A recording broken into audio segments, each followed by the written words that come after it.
Karamihan ng OFW, sa totoo lang, mayayabang. Kasi sila yung mga kababayan natin na hindi marunong umamin na nahihirapan sila sa ibang bansa.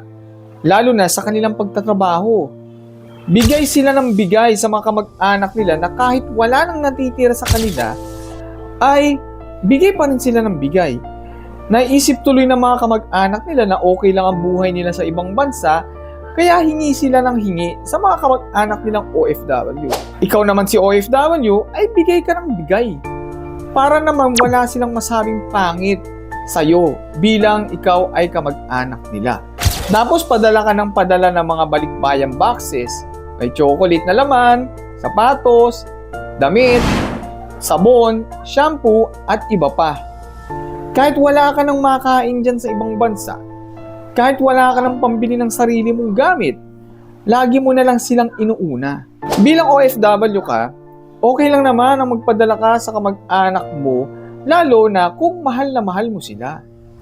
Pero, magtira ka rin naman, syempre, sa sarili mo. Minsan, sa totoo lang, kailangan nating aminin sa ating mga sarili na nahihirapan tayo as OFW. Na wala tayong pambigay sa kanila paminsan-minsan, na nauubusan din tayo ng pera. Kailangan din natin kasing limitahan ang sarili natin na tayo ay puro bigay ng bigay sa mga kamag-anak natin dito sa Pilipinas. At dapat magtira ka rin ng para sa sarili mo. Para bandang huli, hindi ka mamulubi.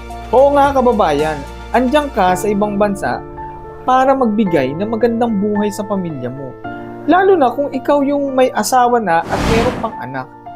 Pero isipin mo din na andyan ka sa ibang bansa para mapabuti din ang sarili mong buhay. Please lang kabayan, huwag kang maging mayabang.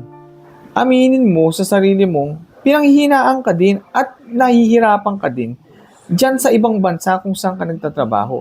At mahalin mo rin ang sarili mo dahil sa bandang huli, sarili mo rin ang tutulong sa'yo.